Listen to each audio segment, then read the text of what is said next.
Carnivore. I was muted. Hello and welcome. Kerry here from Healing Humanity, the Power of a Proper Human Diet. And today we have our Thursday night Carnivore Q&A live stream. We've got several giveaways. We have Adam Lacey from Carnivore Today. Hello. Dante from Ferrigno Freedom. Hi, everybody. Lynn, Midlife Carnivore. Hello. And the real Dr. Nelson from Kilt's Health. Hello. Hello, hello. It's so nice to see all of you. Thank you guys for joining me. We are going to be here to answer your questions. We're going to be doing some giveaways as well. And we got a couple announcements. But before we do all of that, let's just let's announce the first prize so you guys can start posting your questions. We're going to be giving away a Healing Humanity t-shirt in a couple minutes. So post your best question with hashtag ribeye. Hashtag ribeye. And we're randomly going to pick one of those questions and give you a Healing Humanity t-shirt. And in order to win, you also have to make sure that you are following each of the individuals you see on the panel here tonight. I have a link in the description below for each of their YouTube channel. It takes about a minute. You just go hit the subscribe button and then hashtag ribeye with your best question. And we got one announcement. Let me see if I have it here. Where is it? Here we go. Here we go. Washington, Seattle, Washington, June 7th, coming up real quick. If you'd like to join us, actually, I got to update this picture now that I'm looking at it. We've got a couple of little changes on here, but we will be Healing Humanity, Seattle, Washington, June 7th. And if you want to join us, you have to register. Dr. Baker, Dr. Kiltz, Bella, Adam, Dr. Nelson's going to be there. Stand-up comedy routine. healinghumanity.movie/events. Register at the link in the description below so you don't miss it. Any new one coming? Yes, we have my friend Lash, who psoriasis, depression for like 30 years. He's going to be sharing his story. We're also filming him for the documentary. And our other friend, Anthony Haydick, who is going through stage 4 cancer. He's doing really well. He learned about carnivore through Jeff the Prosperous. We're going to be filming him. We're also going to be filming Lynn. But Anthony's and I'll be at the meetup sharing my story too. Yeah, Lynn's going to be sharing too. So yeah, it's going to be a lot of fun. Come on out, get some inspiration. Looking forward to it for sure. All right, should we take some questions? Let's do it. Let's Did I go. forget anything? Let me see. Oh, one last thing. Where is it here? Right there at the bottom of the screen, we have our healinghumanity.life membership site. You can use promo code LIFE525 for 50% off your first month. We have several Zoom calls per week. We just got off one, our Inspire Together call. Doctors, experts, Q&As. We've got courses. We've got community to help you. Healinghumanity.life, and there's a link in the description for that also. All right, now we'll take some questions. And Michelle has a question. And I'm already eyeing that tubular adenoma question, by the way. Oh, good, good. Michelle asks, can you overeat meat and not lose weight? Yes, that's the short answer. Yes, you can overeat meat and not lose weight. So it's really, I know Dr. Kiltz likes to call this diet fativore, because the fat is really important, but that you can definitely, if you eat too much meat, it's going to stimulate gluconeogenesis. You can have some issues with your blood sugar being a little higher than normal and insulin a little higher. But then just, there's a big debate over calories, quantity, and there's some people that will gain weight if they eat too much.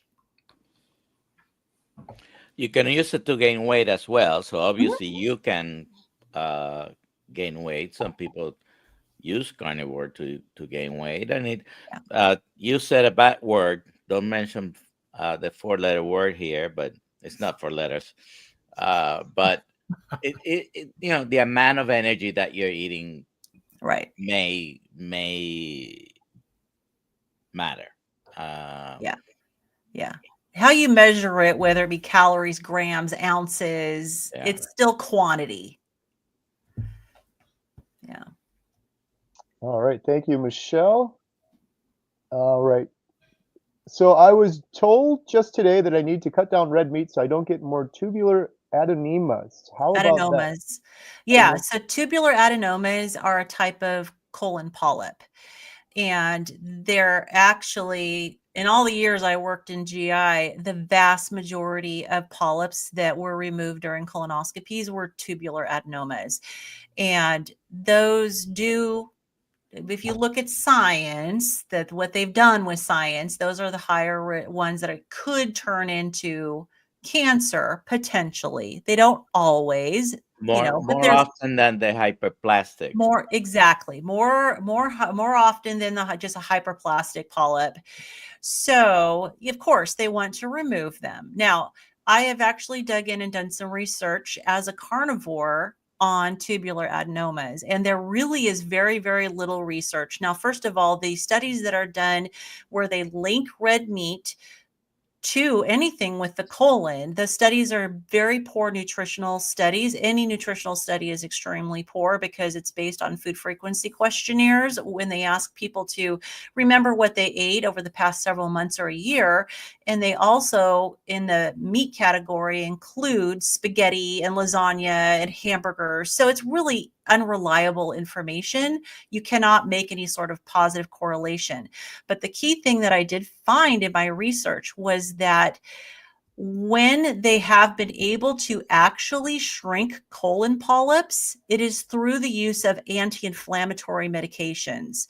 This was a really obscure study that I found, and there's maybe a couple of them out there where they were able to, through anti-inflammatory medications, actually see reduction in size of the tubular adenomas. Now, they've never tested this out on a carnivore diet, but what that tells me is that inflammation is a factor. So my completely non-tested opinion here is that the science is not very accurate around what causes the tubular adenomas. And when you decrease inflammation in your body through removing the plants from your diet, you are potentially going to see a benefit from not getting the tubular adenomas, or if you have one, maybe possibly even shrinking them. Good stuff. All right, we got a question from our friend Thomas, Target Prime Rib. This might be a good one for Dante. Everything is going so well for me on my journey with carnivore. How in the world can it get any better? Dante, you've been doing lion diet for a long time. Does it get better, or does it just kind of stay the same, or how's it going for you? You can get used to it, that's for sure. But I mean, as far as getting better, I mean, I feel better every day. That's the amazing thing, is that I love this life. I love living in this body.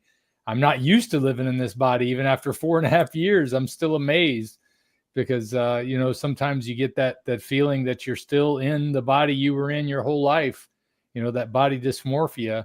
But when I look in the mirror, it sure gets better. I'm like, man, I don't look like that guy that I used to look like. I unzipped that fat suit and took it off, and it just feels fantastic. And then, in Thomas's case, Lord knows, yeah, it's going to get better because you've been through a lot with your diabetes and having to lose limbs. So the best part is that you're just going to keep losing weight and feeling better and getting stronger. Absolutely. Thank you, Thomas. Thank you, Dante. Nicole, do you know why I get a histamine reaction to beef? Lynn. Good Lynn question. So usually when you have a histamine reaction to beef, it's typically when it's either aged or smoked, or it could be just not fresh enough. So everyone has a different level of sensitivity to histamines. Some people have no problem at all. Other people do have reactions to histamine. So the freshness matters. And also with leftovers, if some people can't handle leftovers, they need to have the freshest beef they can find, and then they cook it. And if you have leftovers, freeze it. and then defrost it when you're ready to eat it. Now, ground beef also just has more histamine than a regular steak, just because it has more surface area. For it's a bacterial reaction, basically. So for the histamine to develop, so I would just kind of look at those things: the freshness, whether it's aged, whether it's smoked, whether it's ground beef. If you have also like slow cooker, that can also build up histamine as well. So that would be, and if you want to know more, definitely watch my histamine video on my channel. I go into a lot of detail about it. All right. Nancy asks, how is Jen doing with her health journey and weight loss? She's doing incredible. She's doing amazing. I think she went on Saturday night. We did a live stream together. I'm trying to get her to do more live streams. Like Dante and Katie have been doing live streams Wednesdays. Is that right, Dante? Yeah, we moved it to 5:30 so Katie wouldn't have to rush so much. But yep, 5:30 on Wednesdays, 5:30 Eastern time. Nice. Yeah, so we did one together on Saturday, and she's doing really good. It's so funny. Just like 2 hours ago, I heard a bunch of racket outside the window right over there, and she found me. For a while, I've been looking around. I wanted to get one of those flat top grills. I got the smoker out there. I got my little grilling area. She found one on sale and heard a bunch of racket. I was on a call. I looked out the window, and she's got just crazy energy like she's never had before. She's unloading this grill. I'm like, am I in heaven now? Like, what is going on? I'm waiting to see if she's gonna go out there and actually like set it up for me. That's probably gonna be pushing it a little bit, but she's doing really well, especially compared to before. She had so many headaches and migraines and issues. It was just no energy ever, and now her energy's endless. In fact, she was at the movie theater earlier because we had a movie today, which I had forgotten about. And she did the movie, and then she came home and did the girl thing, and she's doing really well. And she's gonna be doing more live streams too, which I'm looking forward to. So one of your recent thumbnails, I had to take a double take because I thought that it was Emma. Oh, And I'll tell her that. She'll like that. Yeah. Awesome. Well, hey, we're going to be giving away a shirt in just a minute. Oh, I got to remember to do the thing. What was it? Hashtag ribeye. Hashtag ribeye with your best question. And the next question we have is from Elena. What is your opinion on the lean mass hyper-responder keto CTA study and plaque progression in this study? Dr. Nelson. I haven't seen. I know it was published finally and recently, but I haven't read the whole study, so I don't know what the answer is to her question. Sorry. Is it one of those things we need to dive in and take a look at the study? Yep. Yep. All right, we got another question from Carnivore Cash. To start Carnivore, I told myself that bread was rat poison for me. What other Jedi mind tricks have others used? A similar thing. That's poison, and that's poison to me. So I no longer take a look at those. Yeah, my thing that helps me is it's not food specific, but it's just anything that I'm not supposed to eat that I would be tempted to eat is, I take a biblical viewpoint. I take these biblical stories and extrapolate them to my life. So I take the Joseph and Potiphar story of how she was trying to tempt him and he just took off, didn't even dwell on it, just turned and ran. And that's exactly what approach that I take when any food comes into my field of vision. I just immediately turn and go, because if you look at it, your brain starts to justify eating it. And if you let that happen, you're more likely to go ahead and eat it. So just train yourself to look away. That has worked really well for me. I'm laughing just imagining Lynn at like a family reunion just running off into the woods. Ah, don't get near me with that. Dave's like, don't worry about it. She does this often. It's fine. I like the poison trick. I don't really have any other Jedi mind tricks, but someone mentioned that before, and I've used that one too. And I think there's actually some good science behind that. You kind of retrain your brain over time if you keep doing that, pave some new neural pathways. And Yeah. A lot of people do that and they just rename it and you just have to call it that. Yeah, and uh, it's not a big trick, but don't keep in your house anything that you might end up eating if you leave it in your house. Now that's more difficult the more people you have in your house. Yeah. Mr. Perfect over here. Where is it over here? Everybody in the house is eating thankfully carnivore. So, that's not a big deal. But sometimes when you have other people in your house that eat everything or anything, there are things available in your house and you have to just grow blinders. yeah, the girls are graduating from high school tomorrow, Yay. which is crazy to me. I can't even imagine. But we're having a bunch of people over and already having some of the conversations. We had I'll just say it. My mother-in-law, like 3 weeks ago, she called up and didn't ask anything about the logistics or the party or anything. She just wanted to know what dessert was going to be. And you're gonna have dessert, right? You gotta have dessert. Just because you guys aren't eating, other people want dessert like 3 weeks in advance. I'm like, if you want it, you can bring it, but I'm gonna be serving a bunch of meat. We'll have some good meat, but Well, you can tell them you're going to have Kilsis ice cream. There you go. Filet mignon for dessert. yeah, that's my go-to. Amber said, "Is fasting necessary?" And she used hashtag ribeye, by the way. If you've got any questions, use hashtag ribeye. We're going to be giving away Healing Humanity shirt in just a minute. Is fasting necessary? I hear this a lot in the carnivore community. Thank you. We need to hear from Adam. Hello. I don't. Well, I mean, it really just depends on what your health goals are. But if you have a serious condition like cancer or things like that, fasting can definitely be beneficial in those cases. But if you're just a standard, standard person, standard eater that is looking to, maybe shed some pounds and improve your health, fasting is definitely not necessary. And it typically naturally happens with people as well. And depending on how much weight you have to lose, if you have a lot of weight to lose, you may start out with a couple meals a day. And then gradually, once you get into that fat burning mode and producing a lot of ketones, your body may naturally go to one meal a day. So you're essentially fasting for 24 hours.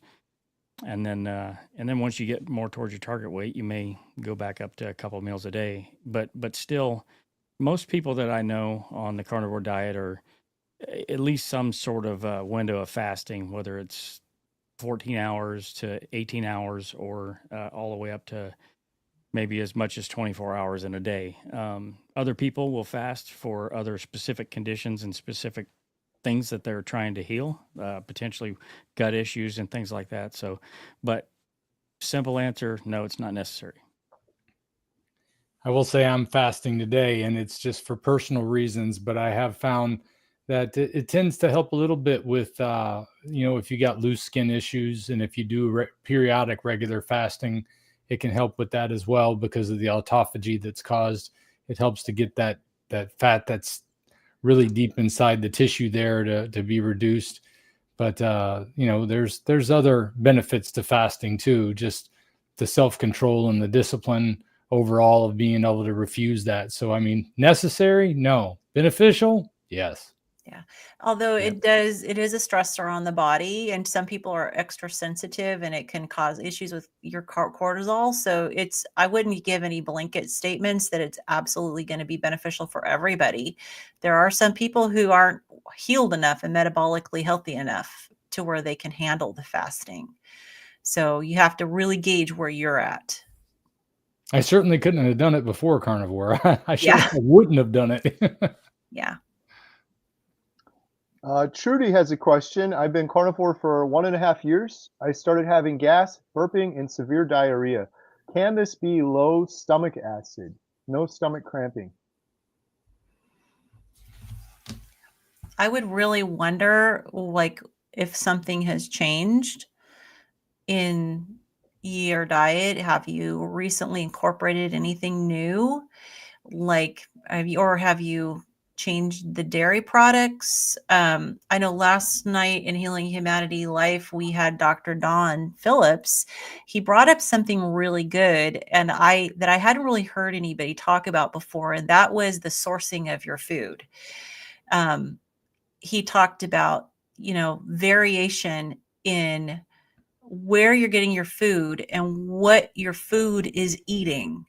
You can't always necessarily control that. So sometimes things happen. And he was talking about, you're getting your beef maybe from a particular place and it's sourced at a specific ranch.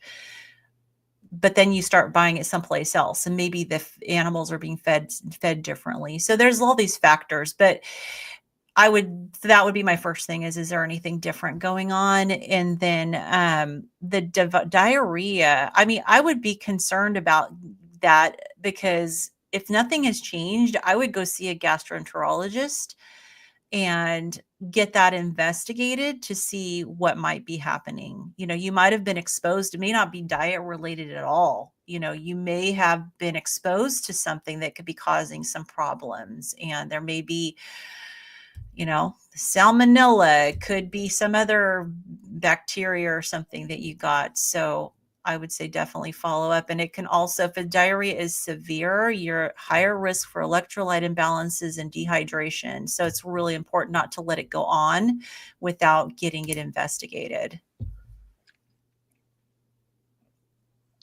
All right, Teresa, I just watched this guy, Liver King. I wish this guy never was mentioned with Carnivore. Any comments? Do you guys see the Liver King on Netflix documentary? Weren't you in that documentary? Yeah. Unbeknownst to you? A clip from my friends? day 111 on Carnivore they pulled and used in that documentary without my permission, by the way. Although I guess I'm all right with it. But I guess my comment on it was they talk about Carnivore a little bit in that documentary, but that guy really wasn't Carnivore because he was doing steroids and chugging maple syrup. Dr. Chafee commented. That's kind of a not sugar diet. Carnivore. Yeah. But he did have some things that he talked about that were Carnivore, were ancestrally appropriate, like the importance of sleep and things like that. But yeah, overall, not Carnivore. I don't know if anyone else has thoughts on that one. Well, I mean, he definitely he attracted a lot of attention, and maybe, I mean, not that I support him either, but he definitely brought a lot of attention to the possibility that there's a different way of eating. Right.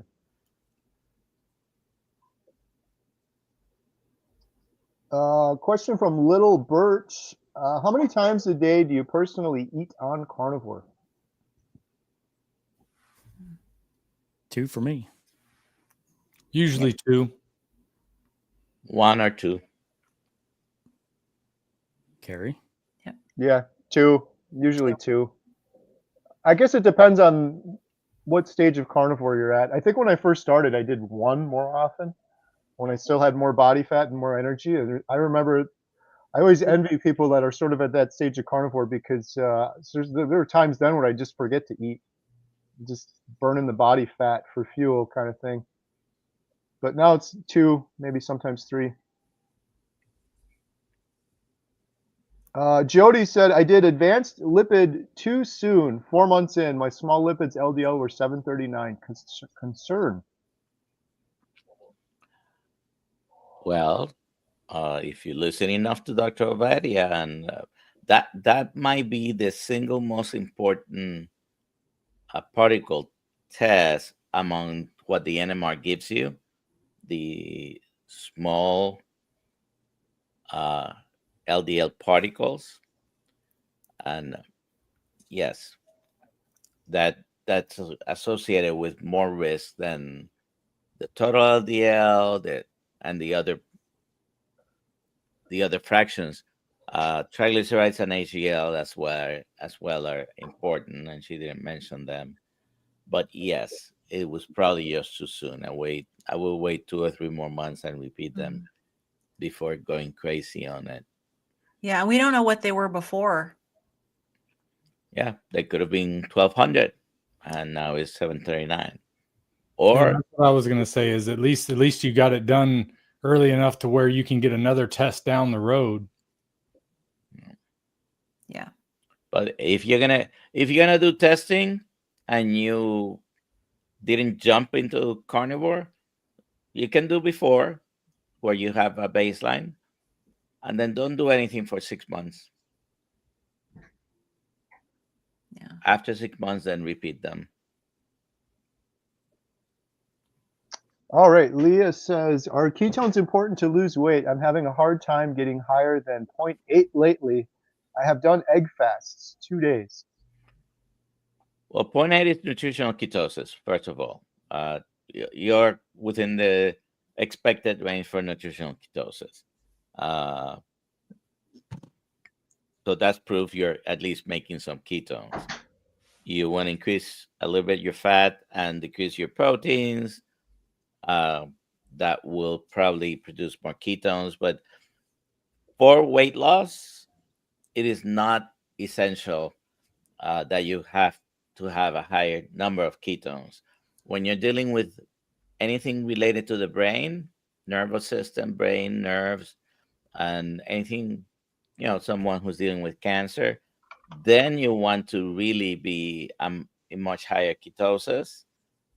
But for most other purposes, 0.8 is not too bad. You're doing good. Fasting does increase. So people who fast once a week, for example, are going to be probably a little bit better in ketosis. A little bit more fat, less protein. I can say when I did the Atkins diet years ago, when I was paying very close attention to ketones, now I was using sticks, not the actual blood test, but I was never in more than trace or small, and I lost 88 pounds in 6 months. So, Yeah. it wasn't required that I was in heavy ketosis to lose the weight. All right, Marion said, can I only eat butter in my eating window with my daily meals or all day? I know what Coach Lisa recommends, and so I can definitely kind of share that. I know that because she has us eating within an eating window. What she tells us is that if we are truly hungry outside of our eating window, eat fat, eat some butter. So I don't know that I'd be eating it all day, but if you're hungry, that's her go-to for what to do.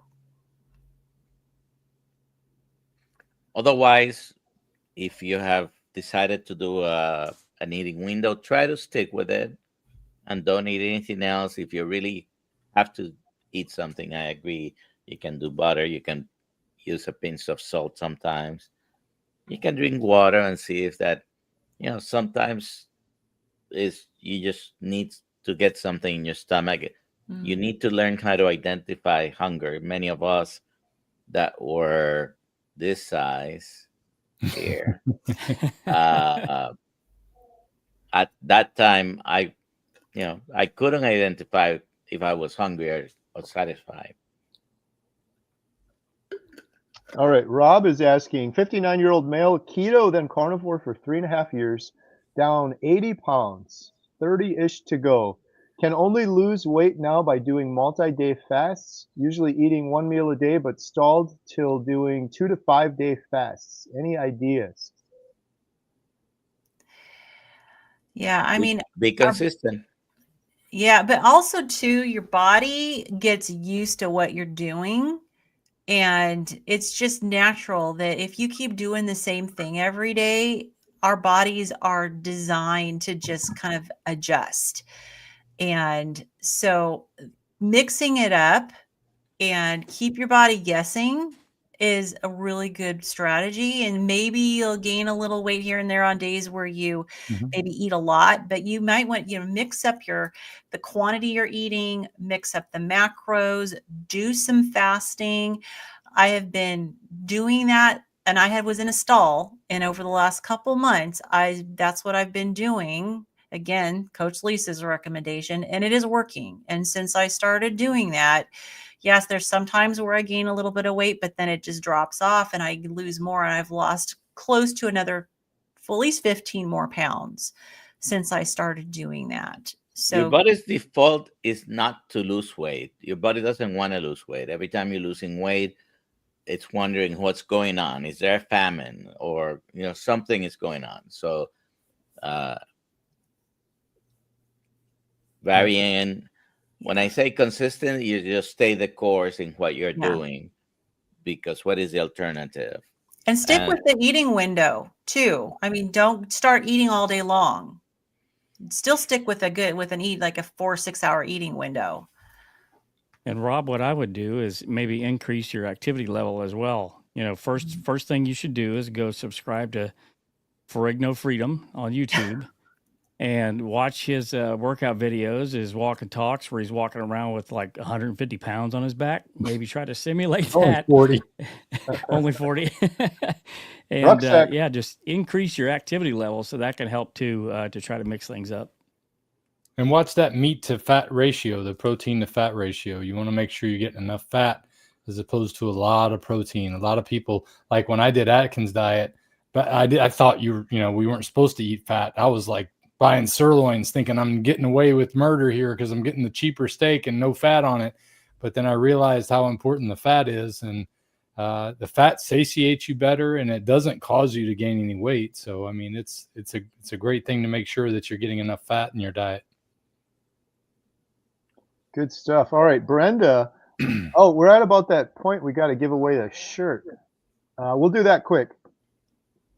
Hashtag ribeye. We're going to give away the shirt. Do we have a drum roll? Yep. Drum roll, You please. hit the button. Here we go. The winner of a Healing Humanity shirt. Is it black or blue? I think it might be a blue one. Angela Blue. Carter. Congratulations. You've won a blue Healing Humanity shirt. How can Angela claim her prize, Adam? Well, Carrie, Angela Carter can go to healinghumanity.movie/giveaway, fill out the form, and Ashley, who is not here today, will send you your shirt promptly. Congratulations. All right. Congratulations. And we're going to do another giveaway for a 30-day free membership to healinghumanity.life. Just use hashtag life with your best question. As I mentioned earlier, we have multiple Zoom calls, breaking addictions, doctor experts. We have Inspired Together. We have a Healing Humanity hangout with Dante Ferrigno, which is pretty awesome as well. So come join us. Hashtag life with your best question. And if you don't win, you can get 50% off using promo code LIFE525. And make sure you also follow each person you see here on the screen. There's a link in the description below for that. All right, Brenda's question. I will begin a 3-day road trip. Saturday in an RV. What are your favorite travel foods? Well, I am assuming if you're in an RV, there's some sort of cooking apparatus there, either a small stove or a bigger one. So, take something to cook. But there, I hate to recommend something that comes in a bag, a box, a bag, or a can. But Archer's produces some beef sticks. That this particular one has a pepperoni flavor, beef pepperoni. Pretty clean ingredients. It's best if you can cut up some bacon, fry it, take it with you.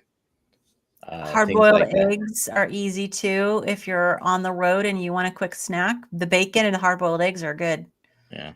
I usually, if I'm going to boil eggs, usually do a dozen at a time. Mm-hmm. Yeah, those are the bacon and the hard-boiled eggs are things you can prep ahead of time very easily and just keep them with you and grab them quick and easy. But ground beef, bring stuff to make power bowls. and bring your air fryer if you don't want to use a propane stove in your RV, and bring some steaks and have some burgers and steak. Angela, I'm still fighting the darn bread issue and veg. I fight it every day. Any idea why or when does it decrease? It took about 3 or 4 weeks of just still determination to get over those, cravings. Because when you go carnivore and you're getting all that stuff out of your system, think about it of going through drug withdrawals. It's something that you have to just get through. And what I did was I just anticipated that it was going to happen, and you just have to decide you're not going to give in. Get it out of your house if you can, but maybe for me, looking at it like withdrawals helped me see a light at the end of the tunnel, because withdrawals don't last forever. They do go away. And for me, it was about 3 weeks. I don't know about you guys, but after that 3 weeks and I pushed through it and got through it, it has been an absolute non-issue. It gets so much easier. So I'd really encourage you to hang in there and allow yourself to just get through it, and to get the support. If you need the support and you're not part of Healing Humanity Life, come in, join us, and we will be there to support you and help you through it. Yep. I would also advise you to eat as much bacon as you possibly can. Just make sure that you're full, as much as you possibly can. You may still have those same thoughts of how to eat, how we were all programmed in the past to how to eat at, calorie restrict and things like that. And you think you shouldn't eat during a certain time or prolonged period. And you're kind of, going through this starvation period, sort of torturing yourself a little bit. Just make sure you eat, and you're full. And typically, those cravings aren't going to hit you as long as you're full. Now, I will say that with a caveat: if it's sitting there in front of your face in your home, and you haven't removed it, it's probably going to always be somewhat of a temptation. So, like Dr. Nelson said, ditch that stuff, throw it in the garbage. Lisa's got a great question. What is each of your number one tips for someone just starting carnivore? Make a lot of food to start with. Make sure you got food ready to go. That was key for me, because I didn't want to have to be tempted to have all the things that were in the house that my wife and kids were still eating. And it would have been very easy to do that if I didn't have meat ready to go, ready to heat up in the microwave, or now I use an air fryer in reheat mode for the most part. So it's good to have something ready. Make sure you're well hydrated and have a clean electrolyte available, because during the beginning you're losing more fluid, because your inflammation is going to be going down. And it's just one of the bigger risks in transitioning is having problems with electrolyte imbalances and dehydration. All right, Carrie, you're next. I would agree with what Dante said. Having food ready, but also having a plan really helped me. So when I started carnivore, I thought it was crazy and insane, and I'm like, I don't know how I could do this, but I'm going to commit to it as an elimination diet for 30 days. That helped me. And then also, I'm like, this is going to be so expensive, but I kind of had a budget in mind, and I treated myself the first couple days on carnivore. So the first meal I had was a ribeye. It's kind of hard to complain. Like, how can you complain about eating a ribeye? What I ate the majority of the 30 days was burger patties and ground beef, but I had some of those nicer meals earlier on to help me wrap my brain around it and sort of make that transition. So yeah, that helped me. All right, Adam. Number one tip would be, don't trust a fart in the first 30 days. And make sure that you take electrolytes. Even if you don't need it, your body will absorb what it needs, and the rest will be excreted. So just to make sure that you don't run into potential issues with the carnivore flu or low energy, because that can help, or that will maybe derail you or get you in the wrong mindset to move forward. So maybe potentially move a little bit slower if you're having issues in the restroom. But typically diving right in, a lot of people have issues with in the bowels. So just watch out for that. Yeah. All right, Dr. Nelson, your turn. Number one tip. I guess it depends where you're coming from. One of the things I would say is if you're coming from the standard atrocious diet, then dive into it gradually. Do not jump straight down. You're probably going to run into more. Now, I don't know. I've never had the keto flu, but I did go from a strict keto into carnivore. But in the past, I've never had problems with keto flu. But starting gradually for most people coming from junk food to carnivore probably alleviates some of the problems that may develop. All right. Jack Johnson, when on carnivore diet, do you get enough of your minerals?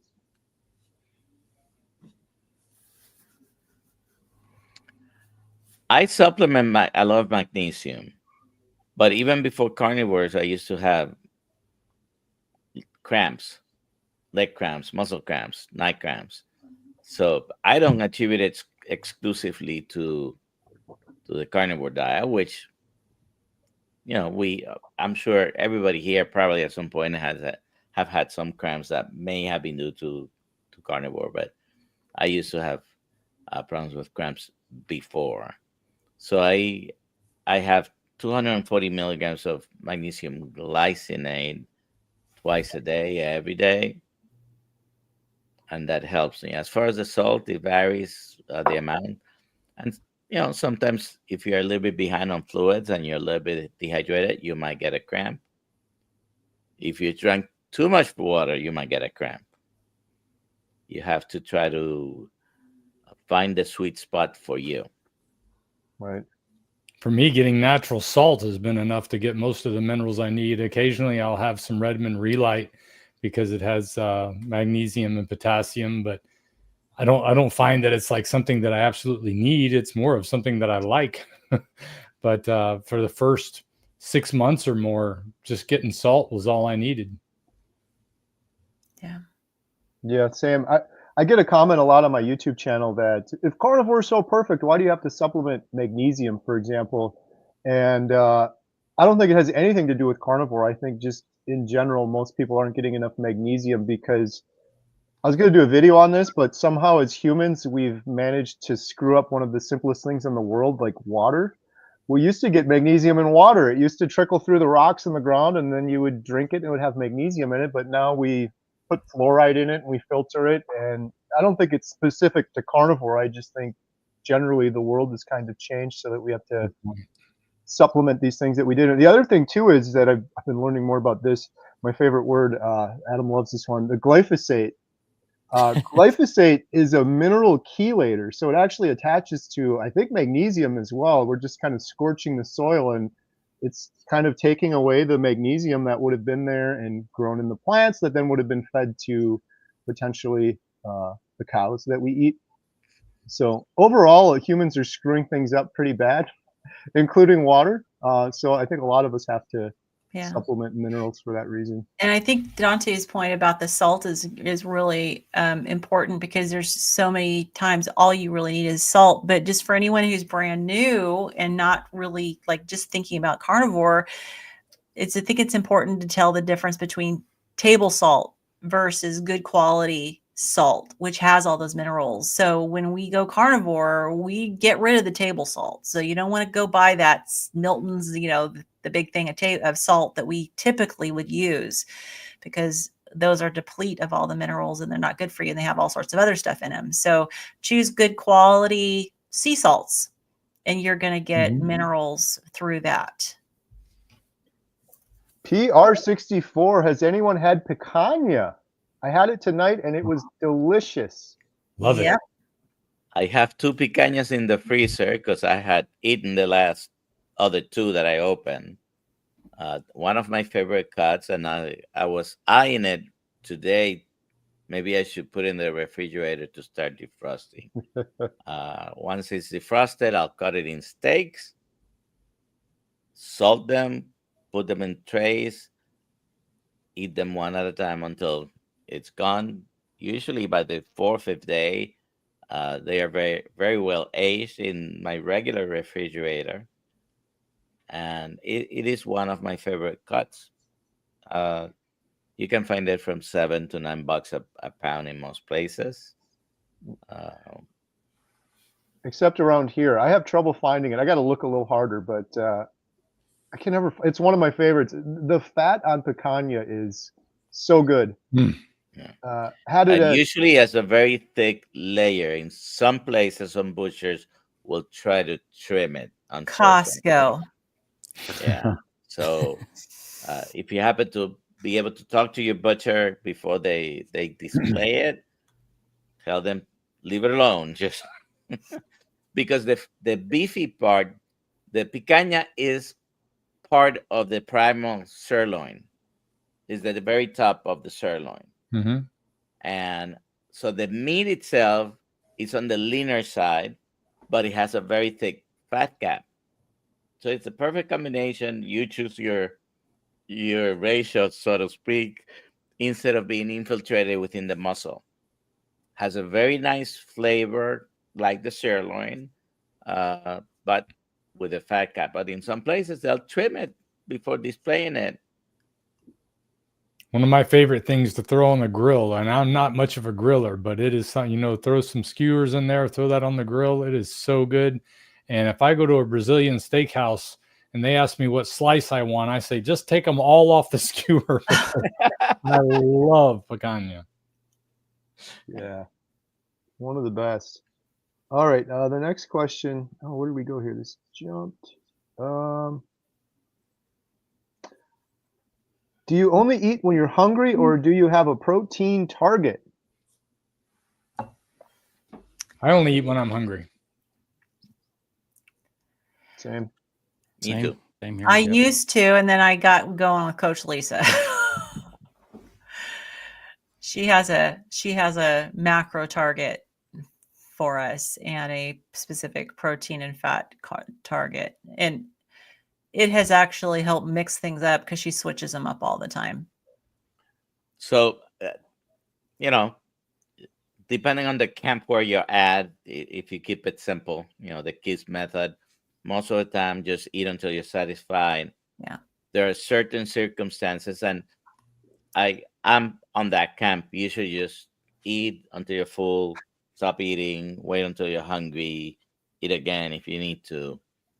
Yeah. But just yesterday, I'm advising to someone, you need to do tracking because she had no idea.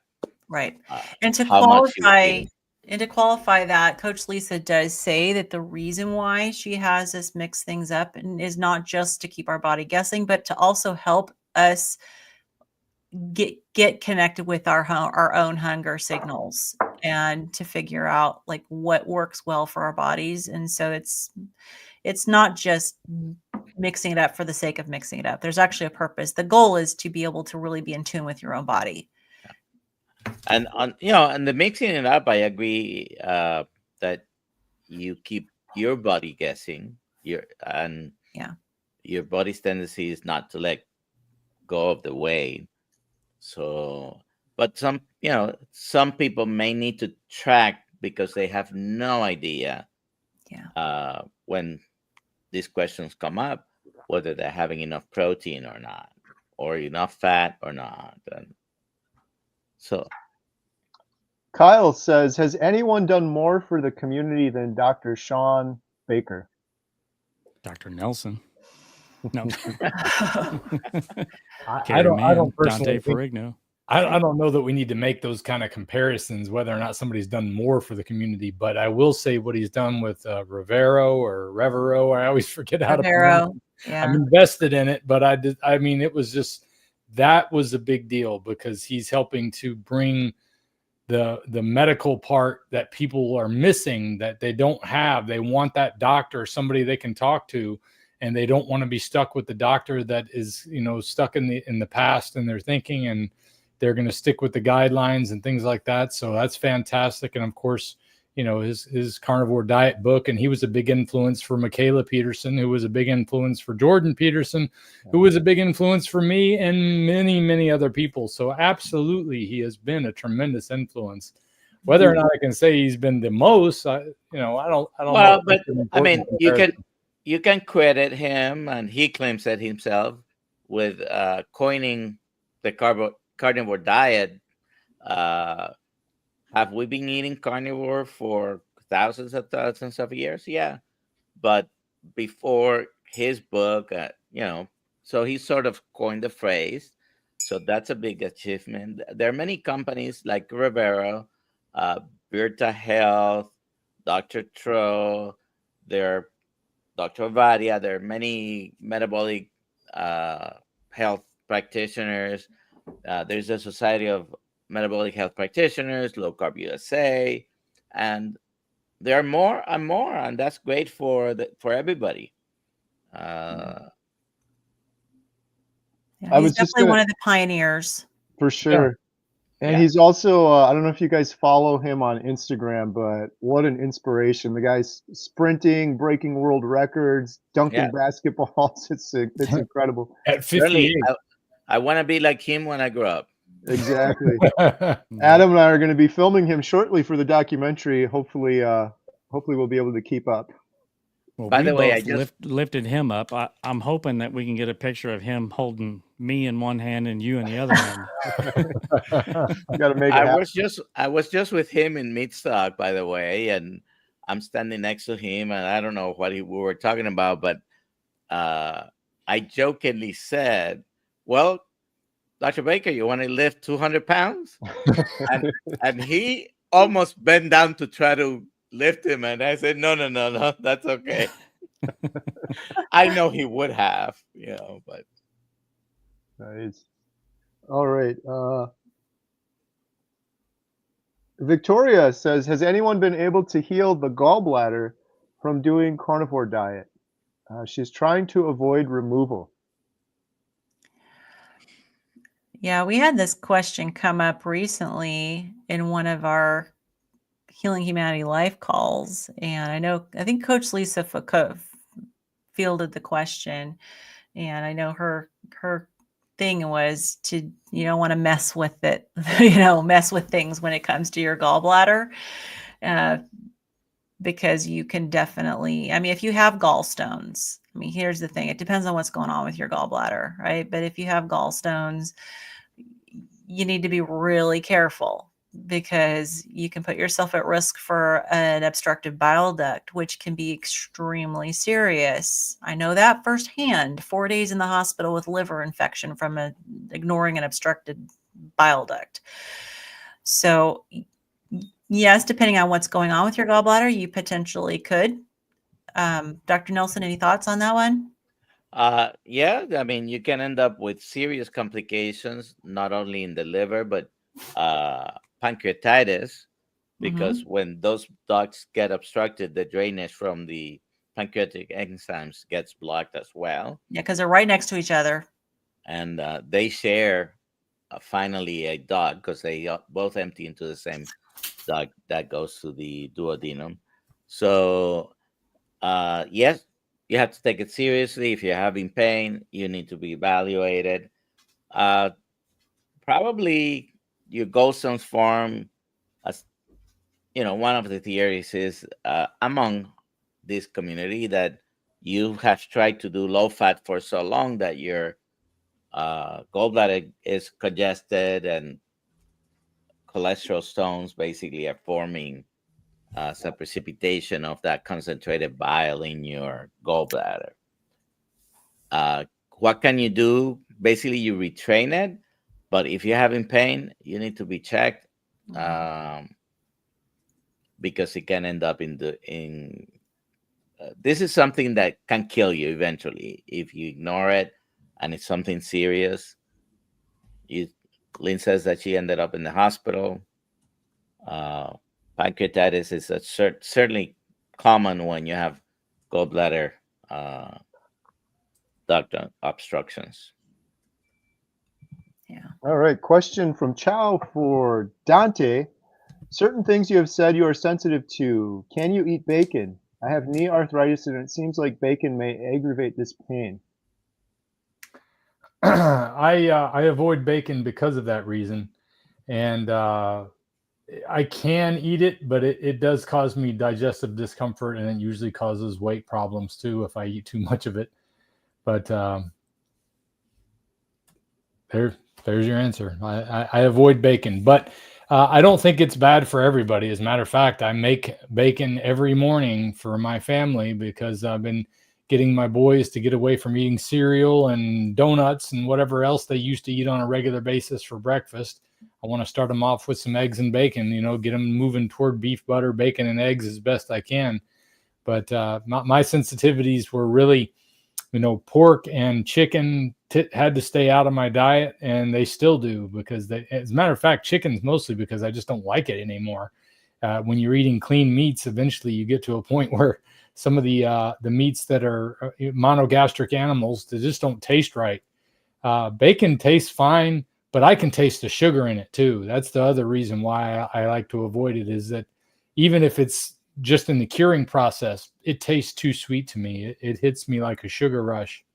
So Yeah, I get uncured, no sugar added bacon, but I couldn't eat bacon before either, Dante, because of the histamine. And some people do have histamine sensitivities. So I avoided it for a good year on the Lion diet. And now I can handle some bacon, but I do uncured and no sugar added, and I handle that better. But some people are going to continue to be sensitive. It might be a histamine thing. All right, good stuff. Well, we have to do the drawing for the 30-day membership. Before we do that, anything you guys want to shout out? Any big videos or live streams or anything you guys have coming up? I'm just excited for the meetup in Washington because it's my home state. Yeah, Washington meetup. One more reminder, just for those that weren't on earlier. Seattle, Washington, Dr. Baker, Dr. Kiltz, Bella's going to be there. Link in the description below if you'd like to join us.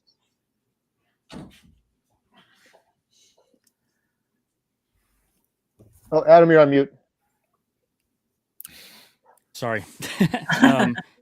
So I don't have a link to this. I'll try to find this soon, and we'll be sharing this. But there's going to be a meetup also in Montana that Bella and Steak and Butter Gang is hosting. There's going to be Dr. Chafee, Dr. Baker, Carrie's going to be there, Dr. Kilt's going to be there. I'm sure Dr. Nelson will be there as well. And they're selling tickets for that as well. So we want to try to get the word out for that. And, as many as these meetups that there are, we want to try to get the word out for those. So I just wanted to get that on everybody's mind as well. It's in Montana. Yeah, and Adam, sorry, one more thing. Can we shout out Hack Your Health? I don't remember. Do you remember the code? Yes, I do. HH Life is the code for Hack Your Health. Hack Your Health in November in Tampa. $100 off your ticket, and we look forward to seeing y'all there.